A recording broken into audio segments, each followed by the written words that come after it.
Blog Talk Radio. Welcome, ladies and gentlemen, to Grown Folk Talk Radio on Blog Talk Radio. Today, we're going to bring you part 2 of our series of domestic violence. This is Domestic Violence Awareness Month, as well as Breast Cancer Month. We're going to touch on that a little bit later. But today, we're going to expand on sexual abuse. The co-hosts today are Red, Sunny. Hi, everybody. Jabril. Hello. What up? So we're going to just hop right into it. We're going to talk about sexual abuse first. Sexual abuse is a form of physical abuse. It's any situation in which you are forced to participate in unwanted, unsafe, or degrading sexual activity. It's also forced sex, even by a spouse or intimate partner with whom you also have consensual sex, is an act of aggression and violence.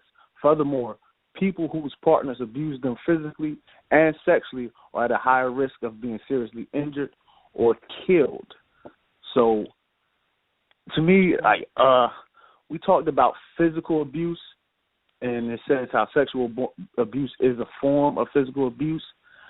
To me, I think it's like the worst of the evils. You know what I mean? Because you're not just punching on somebody, hitting somebody. You're actually forcing yourself on somebody sexually, and you know what I mean, really invading them.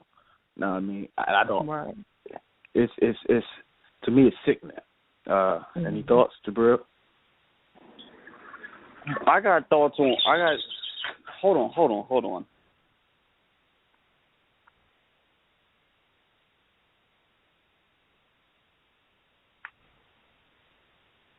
I think we may have a bad connection. Jabril will be back in a second. I agree, Clinton. I think that the sexual part of that is the worst, because those are not that, physical abuse and emotional abuse aren't bad in themselves, because even with emotional abuse, just for a quick second, emotional and sexual abuse are the ones I think that stick with you the longest, because physical scars will heal, most of them, hopefully. And because it could be, male or female, it can also be with a child, and it's a different level of it's. I think it's the part that you're violated in that way, that you feel dirty or just completely taken advantage of, and you feel like you have no control. So I would agree with you in that that's probably one of the, if not the most vile part of abuse, or type of abuse. Excuse me. Yes. Sonny, you want to chime in? Yeah, well, kind of touch base on what you guys said. I'm looking at the common examples of sexual abuse, and like you said, it can go from anywhere to unwanted touching, forcible sex, or sexual acts. It could be criticizing their sexual performance, or that they're not desirable because they either it goes to the emotional, with you gaining weight and kind of, breaking you down that way, to thinking that you're not attractive or you're less attractive than other people. Mm-hmm. It could be rape with an object, or it can force you to have sex with other people. It's so many levels to the sexual abuse when it comes to domestic violence relationships, that you kind of think, like, even a form of rough sex, that's, if you don't like it and it feels uncomfortable with you, then that is sexual abuse amongst the domestic violence relationship. So just be mindful. It's not limited to just raping or unwanted touching. It's so much more. Yeah, because I know on one website, I can't forget it, I can't remember it right now, but there's also saying withholding sex. Yes. As punishment is a form of sexual abuse as well. Yeah. Jabril's back? I'm back. All right, boss. You want to chime in? Yeah, I was having some problems. Forgive me for that one. But, yes, we're talking about the sexual abuse. Now, I just heard you say there's a whole bunch of different aspects on how they come in, different forms, withholding sex. That's a big thing right there, like withholding sex. You wouldn't think of, like sexual abuse and things like that in relationships, but when it comes to things like that, like withholding sex, that's a real big issue that's out there right now that comes up often, and people won't think about that. And it goes for males and females. That'll make you want to snap and take further steps into that sexual abuse or sexual assault when it comes to things like that, which is serious. That's a serious thing right there. Yeah, and also, like, that's a way of controlling the relationship. Yeah. Now, people can use, sex as a way to control the relationship. And, like, domestic violence is all about control or lack thereof. And, like you said, that's a big part right there. And that's a point that most people, overlook. I also see one of the common examples is berating the partner about their sexual history, which is basically bringing up their past. If you know your partner was at a previous time promiscuous or things of that nature, you keep bringing up as a way of down putting them, like basically saying that hey, you're a whore or something like that because you slept with a lot of people. Don't nobody want you. So you kind of That's along the lines of verbal abuse, and that is a step toward, verbal, physical, mental, spiritual. It all comes in line with domestic violence. And verbal abuse is the main one. Verbal abuse, you might not think about it.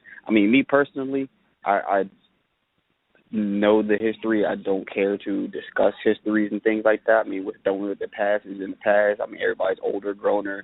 Yeah, everybody did their thing when they was younger and had fun or whatever they had to do, but you really can't hold that against somebody forever. Exactly.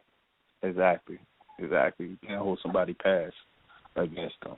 That's a form of psychological abuse too. Yes. Right. That's important. And I think while we're all talking about sexual abuse and how it affects adults, I think that we also have to mention how this affects kids. There are so many times now we're seeing more and more posters put up about kids that have been exploited, that are missing. They completely disappear. No one knows where they are. Of course, we know that human trafficking is still alive and well. It happens. And with children, I guess the more important thing is not just noticing what happens with them if they know that their parents are going through sexual abuse, but what about when they are experiencing sexual abuse, things that change with them, how adults can know that. I know me personally, being a survivor of sexual abuse as a child, for the longest time I wouldn't tell anybody. I just didn't trust anybody, and I thought that listening to this adults, because I was raised that adults are right, you listen, you don't answer, you don't talk back, you do what you're told, that's it. So I thought, what he was doing was right, even though I knew it felt wrong. So I think it's important for, one, parents to be able to know what the signs are, because a child might not want to tell you. True. And two, for a child to be comfortable to be able to go to someone, even if it isn't their parent, be able to go to someone that they trust where they can tell, because a lot of times these things go on for years. I guess in children, and this is mostly speaking from a personal standpoint, there are things that change, mood swings. A lot of times they don't want to get undressed. They don't want to get in the tub. They don't want people to see them without their clothes on. Again, yes, of course, I mentioned the mood swings and things of that nature. They might come up with new names for body parts. Where'd you learn that? I didn't tell you that. I think just anything that seems out of the ordinary, where these kids seem a little bit more advanced about sex, is where you got to start questioning who they're around and what's going on, especially if it didn't come from you.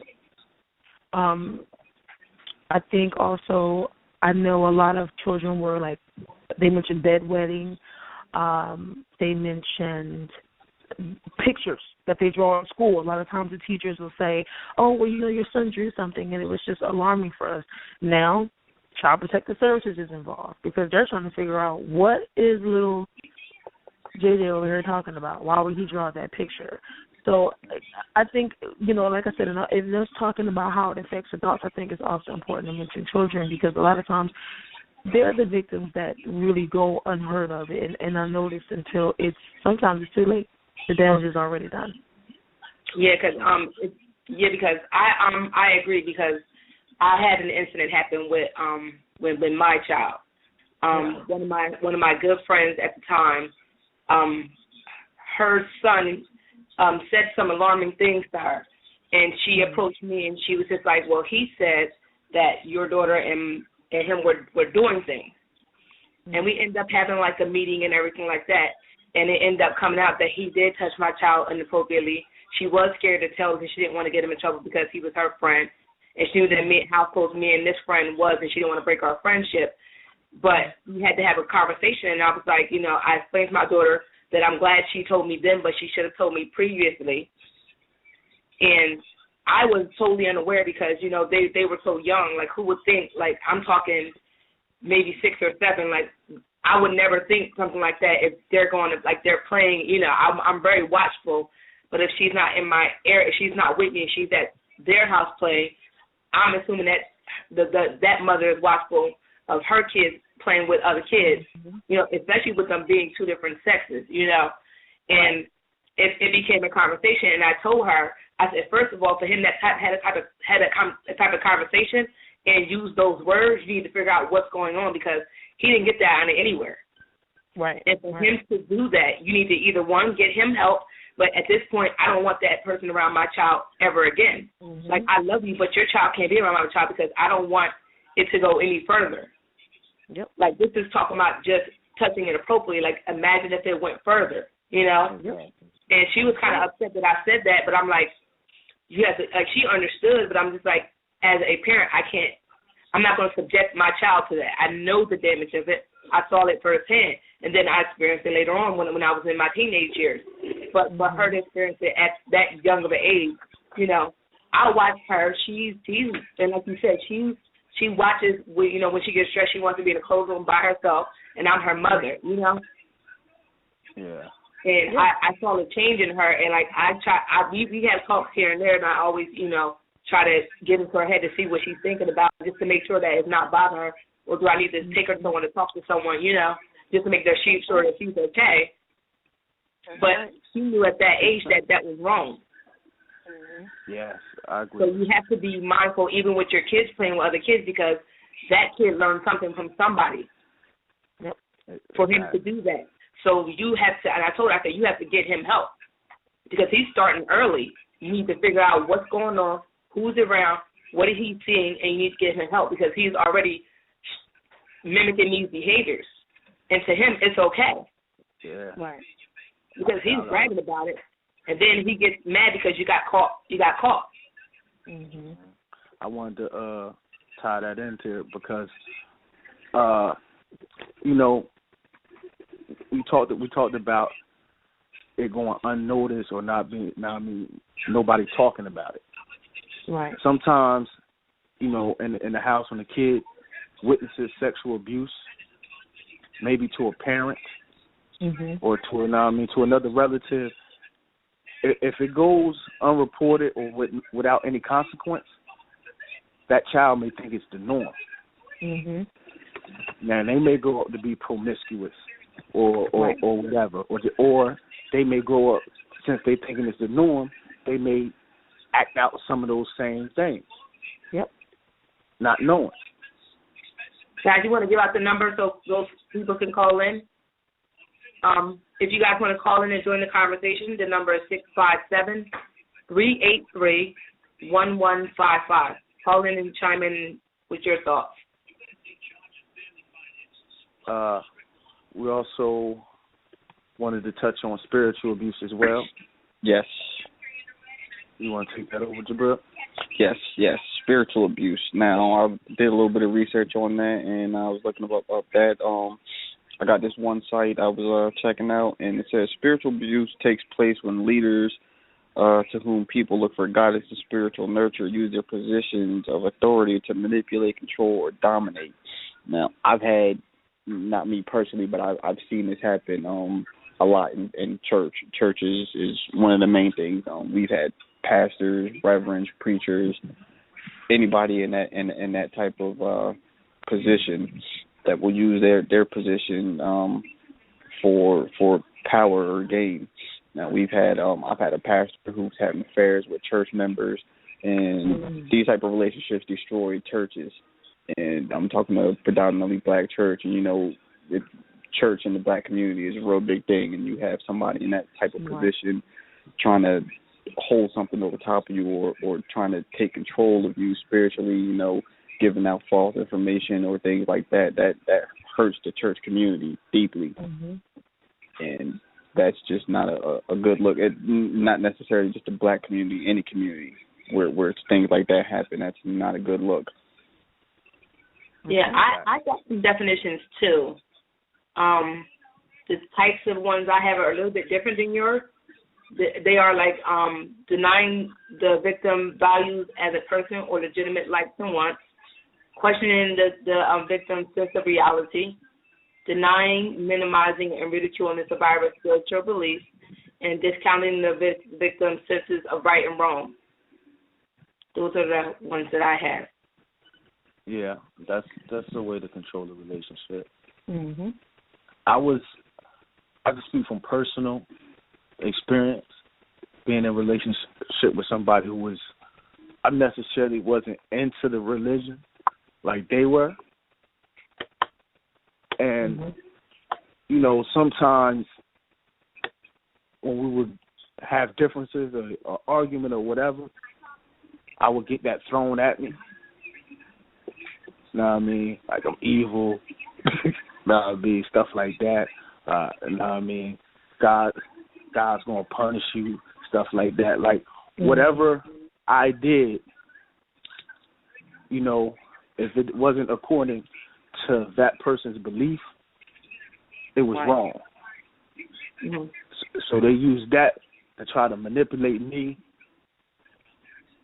change the way I think, and stuff like that. So it wasn't necessarily that falls in line as psychological as well. You know what I mean? They try to use God against you. Mm-hmm. And to go back to what Jabril was saying about the church and how the preachers, you know what I mean, that's a big thing too, because, in the black, like you said, in the black community, the church rule. But who's the main parishioners of the black church? Women. You know what I mean? You go into any church, the dominant gender is women. So sometimes, you have pastors that manipulate the women into thinking a certain way. I've seen it done.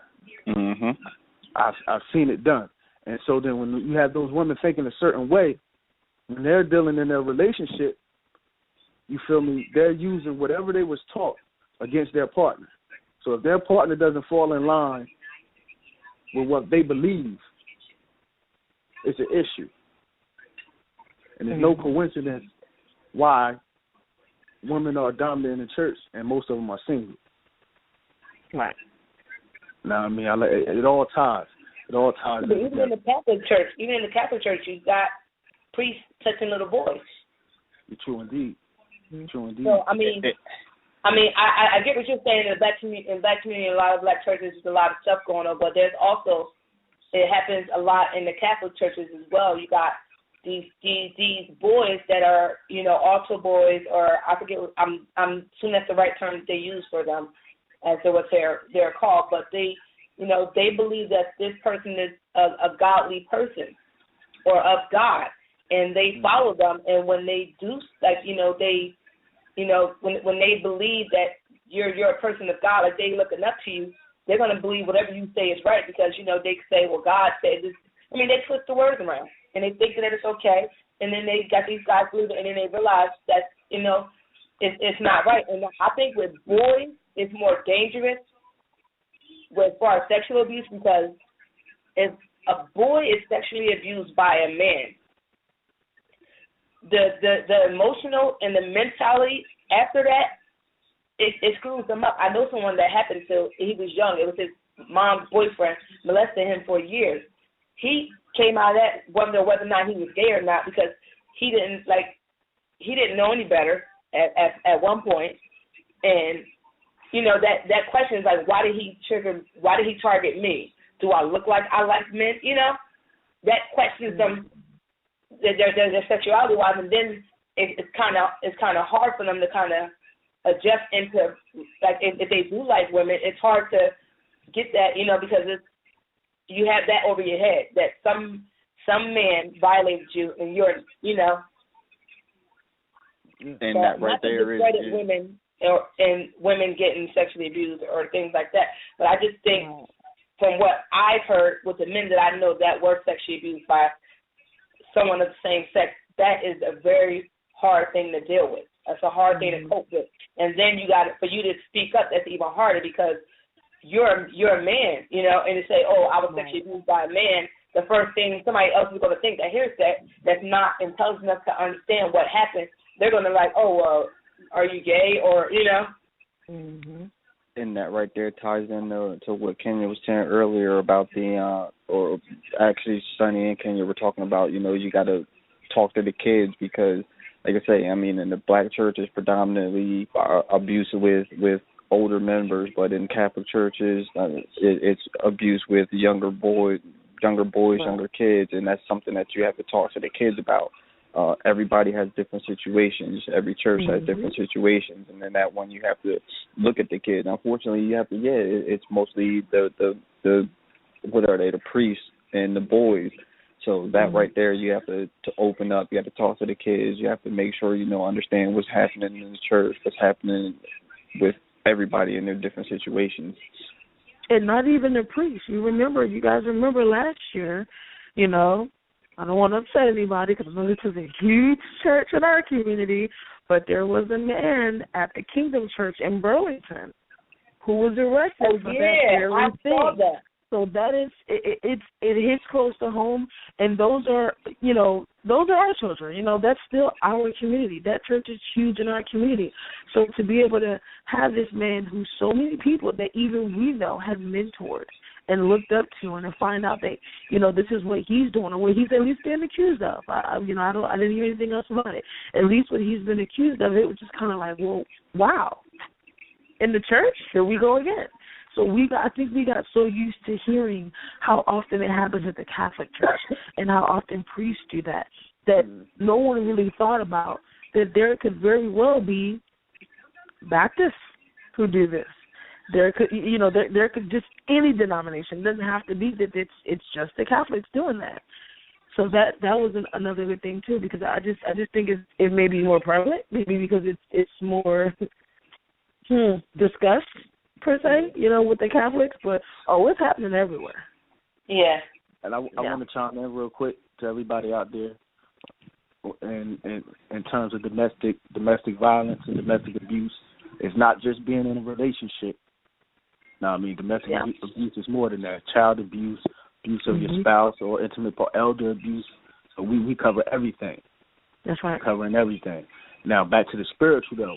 Now, what are y'all? I've seen an example. I was just online. I've seen an example of, they said, say one partner is trying to raise the kids in a religion that the other partner doesn't agree with. They call that a form of spiritual abuse. Trying to rear the children in a you know, say I'm not Christian, but my wife is. She became Christian, diehard Christian, so she want to raise the kids in Christianity. But I have an issue with that because I don't believe in that. They call it, they call that a form of, domestic abuse, because it's a form of control.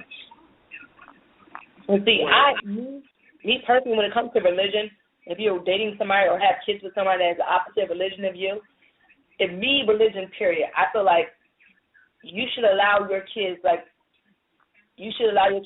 to choose that when they get older. Like, let them choose what they want to do when they're old enough to make that and understand what their decision they're making. Like, 'cause it's hard to force or do what they did on Sex and the City. I think it was Sex and the City. They taught the kids. They had the kids grow up doing both until the kid decided which one they wanted to do. Right. Like, introduce them to both, and whichever one they want to do, that's what they do. Right. It shouldn't be, I'm the so-and-so, this is the law. Like, no, it's a agreed upon thing. If we can't agree, let's introduce them to both and then see which one they choose. Mhm. People out there, if y'all want to call in and join the discussion before we end the show, the phone number is 657-383-1155. Now, I said in the beginning of the show that we were going to talk about breast cancer as well, because this is Breast Cancer Awareness Month as well. I believe, Sonny, you had some thoughts on that, some statistics for us? Yes. Just so you guys know, a lot of the information we're going to put on our blog, gtsradioshow.wordpress.com. We're going to do a blog post specifically for breast cancer awareness.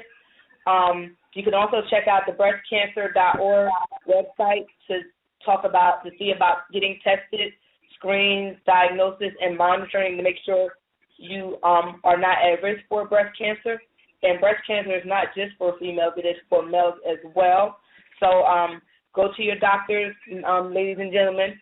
If you know you have breast cancer within your family, that is the prime reason you should go to get that checked out and make sure that you are on the path to knowing if you are at a high risk of breast cancer or if you are not.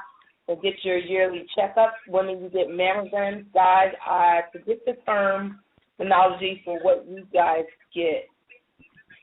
But you can definitely go to your doctor and have him check it out and do the scans and procedures necessary to make sure that you are not, you do not have breast cancer or you're not at risk of having breast cancer.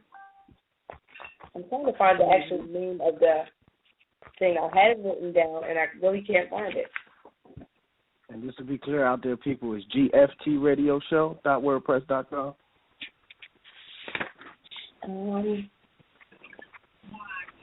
I cannot find the. Yeah, I can't find the thing. I'm sorry, but I apologize for not being prepared because I knew I wrote it down, and I'm pretty sure the paper that I have is not there. But you can check the Facebook page. Look for GFT Radio Show on Facebook, and we have the ways you can check to see both men and women to make the examination yourself. We also have on the blog, gtfradioshow.wordpress.com, and you can check and to do a self-examination to see if you notice any lumps in your chest area and make sure you get that checked out. But like I said, we will have a blog post dedicated with all the information that you need to get as much information as you can to check out and to make sure that you're not at risk for breast cancer or anyone you know is not at risk for breast cancer. I just want to point out, like you say, it's not just for females, it's actually for males and females. I was listening to the radio earlier, and I think they said in New Jersey alone there was like 63 cases of males last year who reported breast cancer issues, and it's not just a all female issue, it's an issue with both males and females, so everybody should be out there getting tested. Yes, sir. Yes, and there's very different types of breast cancers. So, definitely you really have to get that checked out because you don't want to know at the last minute. And I know with some men, you don't like going to the doctor to get anything tested out unless you're almost on your deathbed. But please don't do that because, especially in the black community, that is a major thing. You don't want to get checked out and then you find out too late and there's nothing that anyone can do. Yes, right. So, I'd like to thank you all for tuning in tonight. I believe next week, is it, that we're going to have a follow-up show? Yes. The end of the month out with our domestic violence awareness campaign. I'd like to thank you all for tuning in. Please, like they said, go to our blog site, gftradio.wordpress.com. Look us up on Facebook. Sonny, Jabril, Kenya, anything y'all want to add before we close out? No, good night. See you guys next week. Yes, good night. See you on the 29th. I'll catch y'all later. You hung up, Sarika?